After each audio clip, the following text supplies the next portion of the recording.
Good evening, one and all present here. Today I'm going to present a case on mitral stenosis in pregnancy. I thank our moderators, Dr. Deepthi ma'am, Dr. Arun Sundar sir, and Dr. Mahendran sir, and my guide, Dr. Geeta ma'am, for giving me this opportunity to present a case in front of you people. Moving on to case details. 25 years old woman, Mrs. Meena, a case of Gravida 2 and abortion 1, referred from Viluppuram UPHC on 12/4/21 at 10:30 a.m. for pedal edema for evaluation. Her chief complaints was bilateral leg swelling since 2 months, breathlessness since 2 days, and vomiting since 1 day. Her history of presenting illness was she was presented with bilateral leg swelling, which was progressive in nature and it is not associated with facial puffiness. She had complaints of breathlessness, which was gradual in onset and progressive in nature, gets aggravated on lying position and gets relieved on sitting position. She had one episode of vomiting, which is not associated with blood. Moving on to her past history, she had no history suggestive of heart disease till her second trimester, and she's asymptomatic though. Her pre-pregnancy exercise tolerance was good, and there is a past history of emergency hysterectomy done in previous pregnancy due to severe preeclampsia. Her findings on general physical examination, we found that she is a young pregnant female patient who is 19 years and she's short stature and moderately built and nourished. She had no pallor or icterus or cyanosis or clubbing present. Bilateral grade 2 pedal edema was present. Her height was 144 centimeter and weight is 54 kg. Her vitals are normal, that is her pulse rate is 106 per minute, which is regular in rhythm and hypokinetic in nature. Her BP was stable, that is 140 100 mmHg in right upper limb in lateral position. Her saturation was normal and her respiratory rate was normal, that is 16 per minute, and JVP is not elevated in this patient. Coming on to her airway examination, she was graded into Mallampati classification 2, and then her neck movements was adequate. On systemic examination, her auscultatory findings on CV system,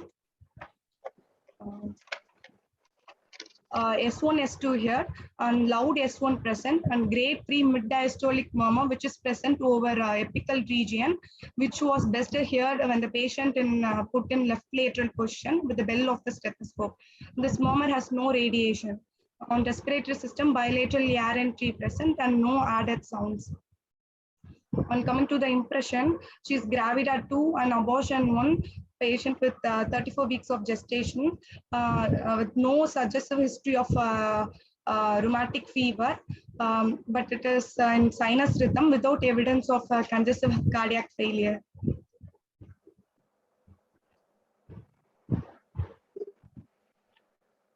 On investigations, her routine blood investigations are within normal limits, and her blood coagulation profile are within normal limits, and her urine albumin and LFT are within normal limits. And coming to her ECG, ECG is, shows normal sinus rhythm with no any abnormalities, and cardiologist's opinion has been obtained, and that shows that she had a moderate mitral stenosis or mitral regurgitation with mild pulmonary hypertension. Her ejection fraction was normal, that is 65%, and her mitral valve opening area is 1.1 square centimeter. And moving on to anesthetic management, how we manage this case, that is indication for emergency LSCS is purely an obstetric indication. Patient was assessed under ASA 3E and high risk informed consent has been obtained for cardiac illness, and the patient has been shifted to OT in left lateral position, and anesthesia machine has been checked, and 18 gauge IV cannula secured in both forearm, and pre-induction monitors was connected. How we proceeded this case. In this case, our mode of anesthesia is general anesthesia.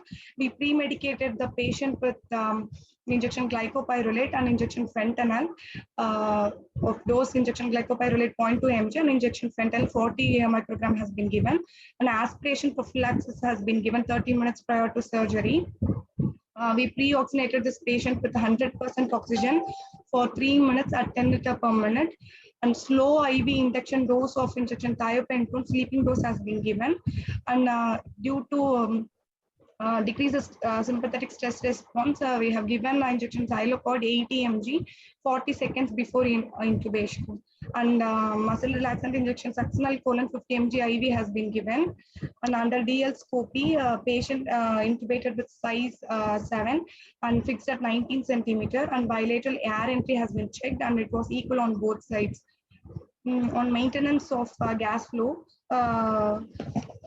nitrous and oxygen, we kept in the ratio of 2:2, and we titrated sevoflurane from Macaulay 1 to 0.6, and titrated doses of injection vecuronium has been given intermittently.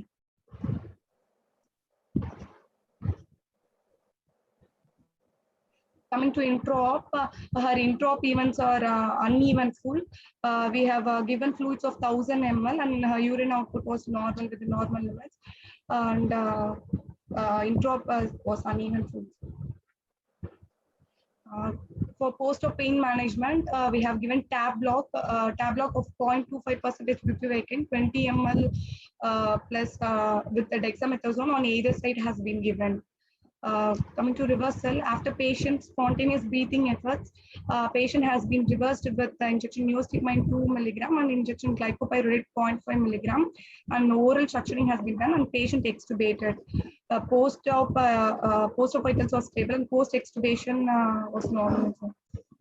Patient followed up post-operatively for congestive heart failure or arrhythmias for 3 days and has been discharged on 10th day of post-operative period.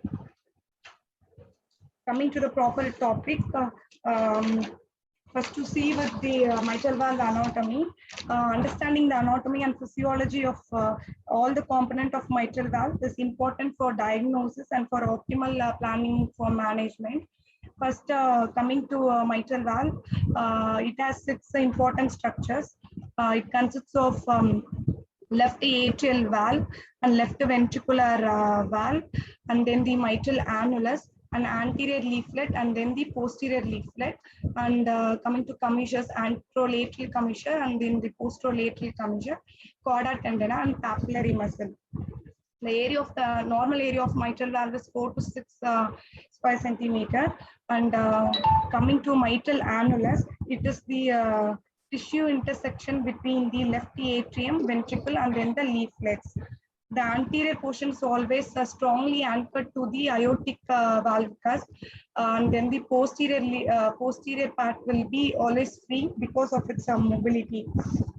And then coming to leaflets, it has anterior leaflet and posterior leaflet. The anterior leaflet will always be larger and thicker than the posterior leaflet. And then coming to chorda tendina, it consists of 2 cords, that is primary cord and then the secondary cord. The primary cord which is get attached to the free endings of the leaflet, and then the secondary cord gets attached to the rough edge of the leaflet.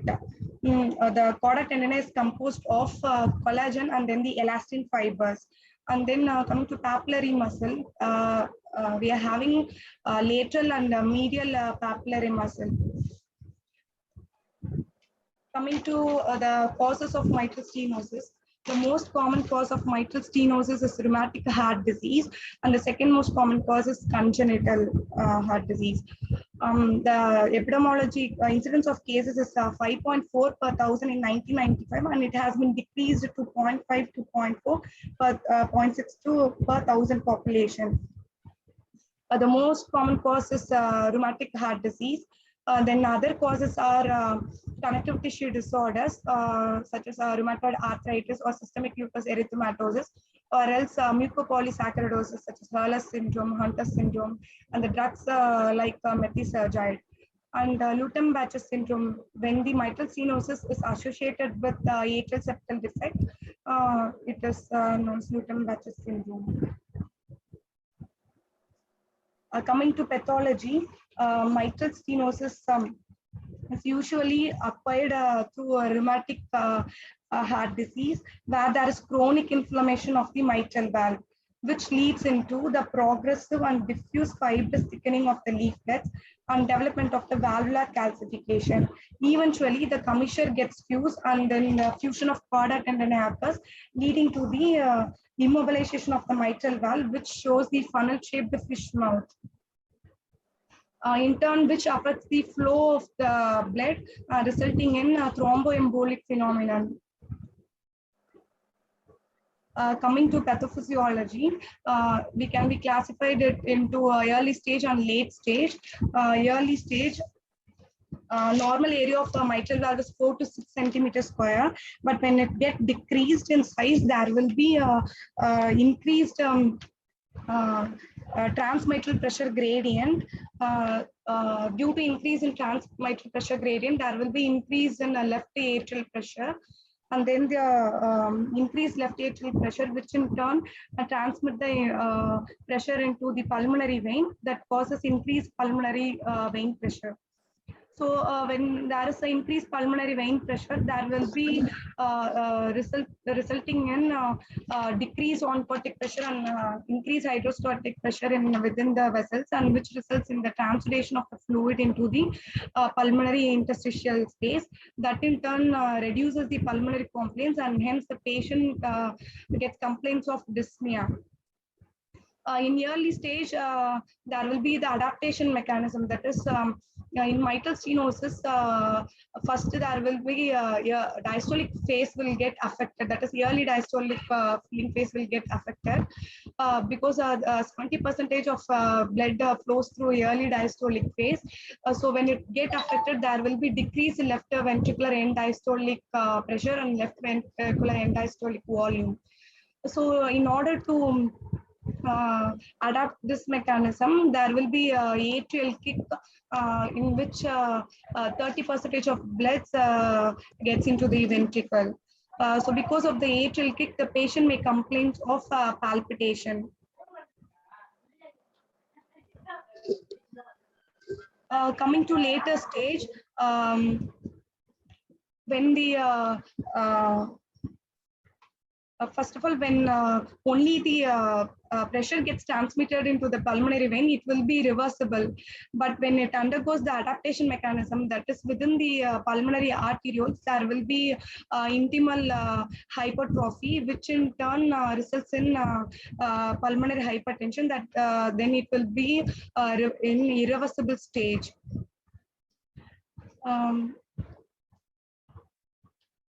So the complications due to the pulmonary hypertension, there will be a right ventricular enlargement, and the right ventricular pressure also gets increased, which in turn results in right side heart failure.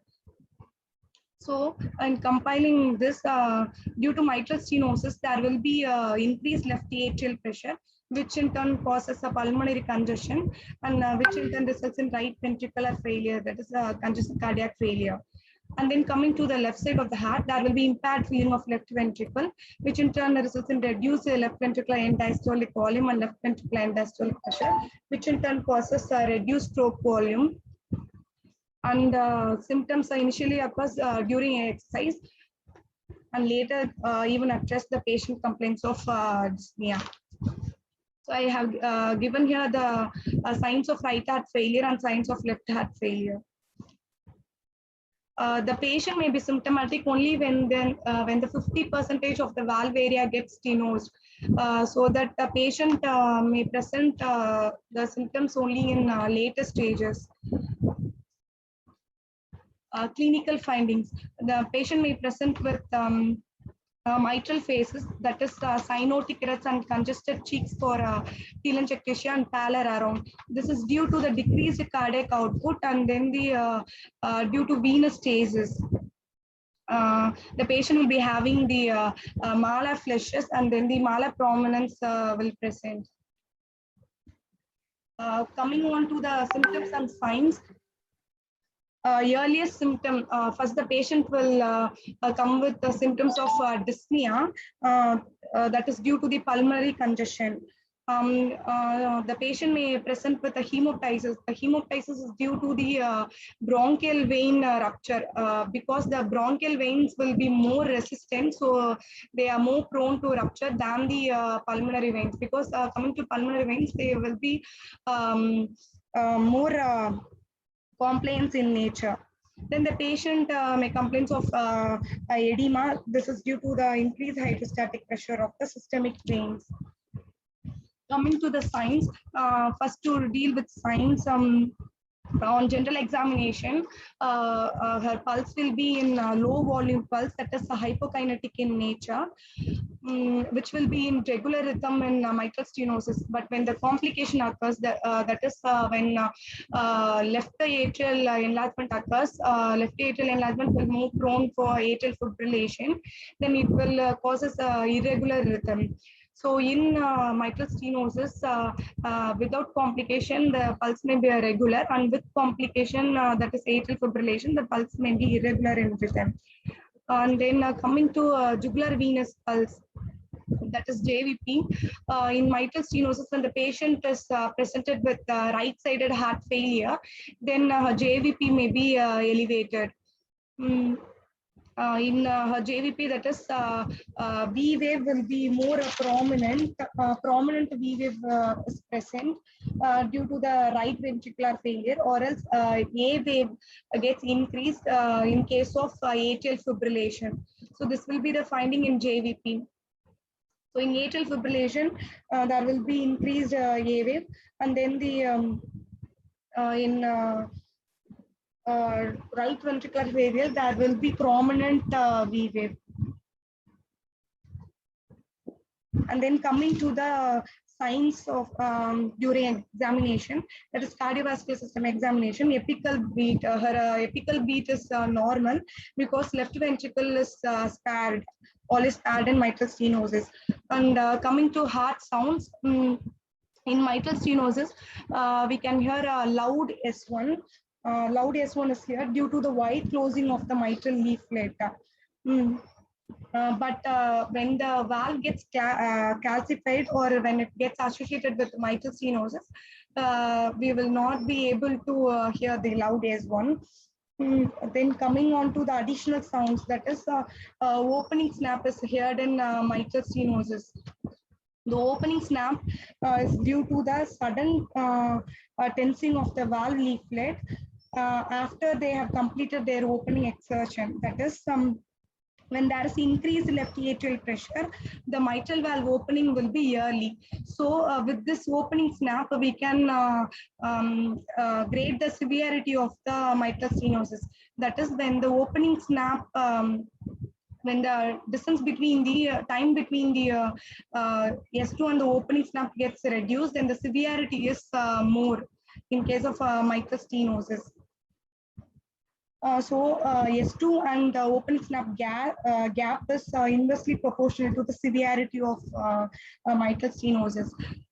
Then we come to murmur. We can hear the rough rumbling mid-diastolic murmur with no radiation, which is best heard in left lateral portion with the bell of the stethoscope in the mitral area. But when the patient has complications such as pulmonary hypertension, the patient may present with early diastolic murmur also. That is the Graham-Steele murmur, that is best heard in left second intercostal space. Then when she had a tricuspid, when the patient presents with tricuspid regurgitation, then the pan-systolic murmur can also be heard. These are all additional murmurs, but mainly in mitral stenosis, we can hear the mid-diastolic murmur with opening snap. But when it is associated with the mitral regurgitation, the opening snap can't be heard. Then the patient, then the other additional sound is a pre-systolic accentuation. That is, a murmur increases in intensity during late diastole due to the increased flow across the stenotic valve. Because in late diastole, there will be atrial kick. So in that phase, we can hear the pre-systolic acceleration due to the increased intensity. So these are all the findings on auscultation.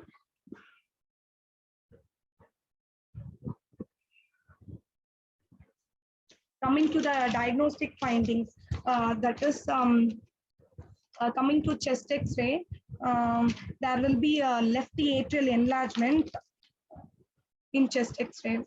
That is, there will be left atrial enlargement, and then the double density sign will be seen in the chest X-ray. And if the pulmonary edema presents, there will be battling appearance in chest X-ray. Then coming on to ECG, on ECG, left atrial enlargement may be seen. That is P mitral due to the left atrial enlargement. That is notched P wave, which is best seen in lead 2.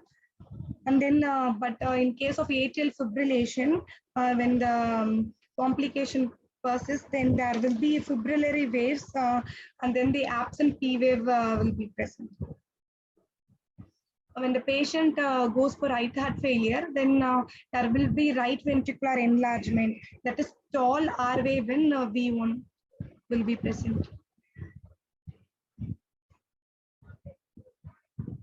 Coming on to the echo findings, in echo we can able to see the morphology of the mitral valve, morphology of the valvular structure. That is, we can get appearance of fish mouth or else a hockey stick appearance. That is, the end will get thickened, and then the funnel shaped appearance can also be seen due to the loss of mobility of the valve. And coming to the pressure volume loop curve, in mitral stenosis, it is a fixed cardiac output state. Here, this point indicates the end diastolic volume, and this point indicates the end systolic volume. In mitral stenosis, there will be a decreased end diastolic volume, and there will be a decrease in systolic volume also, but here the end diastolic volume will get decreased more comparatively to end systolic volume. So hence the curve gets shifted to towards the left side. So there will be overall there will be decrease in the stroke volume here.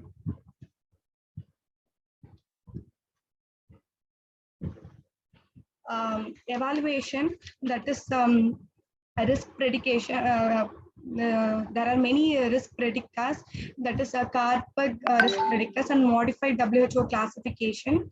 And coming to Karpag risk scoring, if it is classified based on 4 categories, that is when the patient presents with functional classification of more than 2, then the score will be 1. And when left heart obstruction, that is when patient presents with severe mitral stenosis, it is classified, it has given mark as 1, and reduced systemic ventricular function, that is ejection fraction less than 40%, and if there is presence of prior cardiac event. And modified WHO classification based on the maternal mortality and morbidity. WHO classified into 4 groups. Another risk prediction is Zahara scoring. It is also based on their functional assessment, that is NIHA classification, or as previous history of any arrhythmia history, or any medication that is patient has been taking, or else that complication. Left heart obstruction. In this, the highest scoring is given to the mechanical valve prosthesis, and then the left heart obstruction. And then the modified NIHA scoring, that is class 1 is when the patient has no functional limitation of activity, and class 2 when patient presents with mild limitation of functional activity, and class 3 is marked limitation, class 4 is severe limitation of physical activity. And mitral valve area can be classified by using modified Gollin's equation. previously that Gollan's equation states that whenever the transmitral, whenever the heart rate gets increased, then transmitral valve area gradient can also be increased. That is, it is directly proportional to heart rate. Then mitral stenosis is classified into mild, moderate, and severe based on its valve area and transmitral pressure gradient, and then the pulmonary systolic pressure. This is AHA guidelines.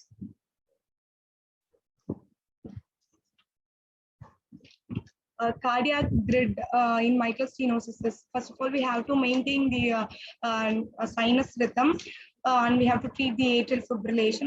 That is, we have to reverse the rhythm. Then we have to avoid the aortic caval compression. We have to maintain the preload and systemic vascular resistance. And we should avoid increasing the pulmonary vascular resistance, and we should maintain the heart rate, that is subnormal limit of heart rate should be maintained below 70. Choice of anesthesia, that is the mode of anesthesia can be given through various modes. That is, in normal vaginal delivery, we can use labor analgesia. That is, normal vaginal delivery, there is 4 stages of labor. In order to obstruct the pain, that is, we have to prevent tachycardia because of pain. So we can choose a labor analgesia. Epidural labor analgesia can be given, so that pain can be abolished, and that during second stage of labor we should cut short the second stage of labor. We can also use instrumentation in order to cut short the labor. But when the patient complains, even using instrumentation, then we can give some opioids in order to abolish the pain. Here, during a normal delivery, the maximum risk is seen in immediate postpartum period because of the auto transfusion, which gets continued till 72 hours of delivery. So the monitoring should be important during delivery, even for 3 days. Coming to cesarean section, here there are various mode of anesthesia. That is, we can give a subarachnoid block in case of mild cases, but wherever possible. And epidural anesthesia will be the best mode. And then there is combined epidural and spinal, and general anesthesia combined with epidural, and general anesthesia combined with TAP block. Main aim is to avoid tachycardia. That is, the patient should be devoid of pain during intraoperatively and also during postoperatively. So we have to carefully choose the mode of anesthesia in these type of patient. Coming to general anesthesia, we have to first to deal with medications. We have to pre-medicate the patient in order to prevent the anxiety of the patient, because even anxious, she may develop tachycardia, because this mitral stenosis is a fixed cardiac output state. So even when the heart rate increases, it will not compensate the cardiac output. So we have to prevent the tachycardia in this patient. So proper pre-medication should be given. And pregnant woman is always considered as a full stomach patient. So we have to give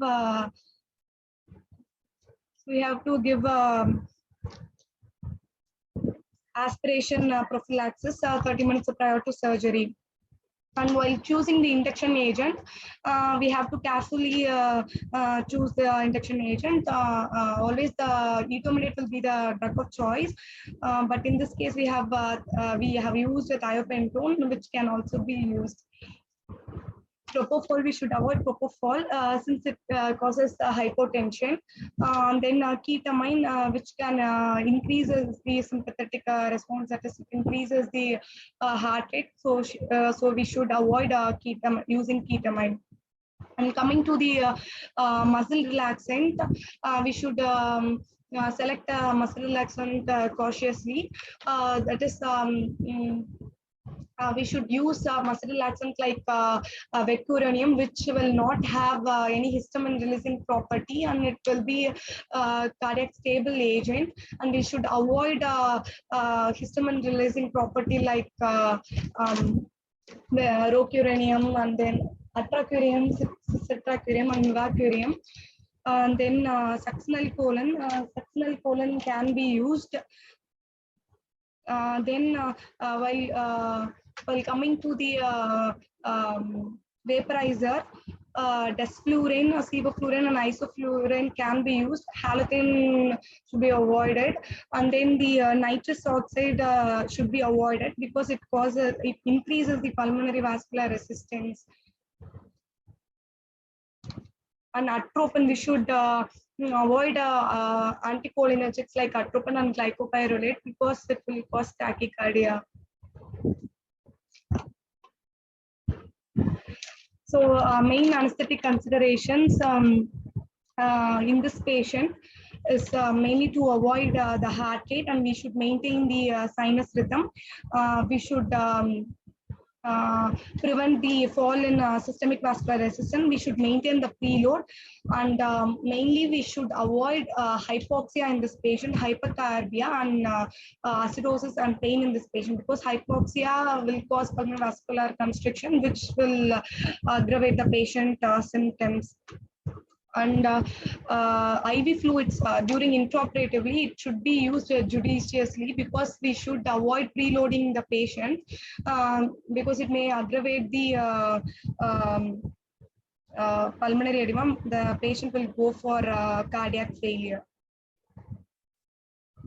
And coming to complications, that is pulmonary hypertension, which occurs due to increased pulmonary arterial pressure. We should maintain the proper preload, and we should avoid any myocardial depression, that is hypoxia, hypercarbia, and acidosis should be avoided. And coming to atrial fibrillation, first we need to restore the sinus rhythm, and then we should control the rate. And prevention of thromboembolic phenomenon is necessary for these patients. But if it is in acute stage, we should avoid giving thromboprophylaxis. If it is more than 48 hours, we should start thromboprophylaxis.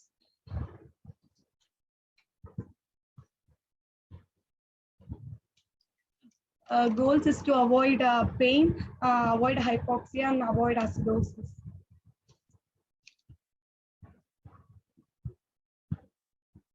Thank you, sir.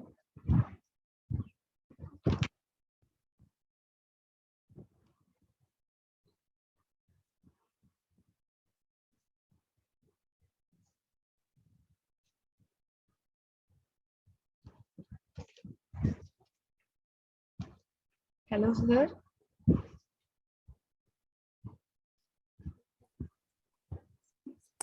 Hello. Hello, sir. Nice presentation, Gayatri. Presentation was, oh, I'm sorry. I was speaking, but nobody was here. Presentation was good, Gayatri. I would like to thank faculties and for guiding. Thanks for the chiefs and students. I think we can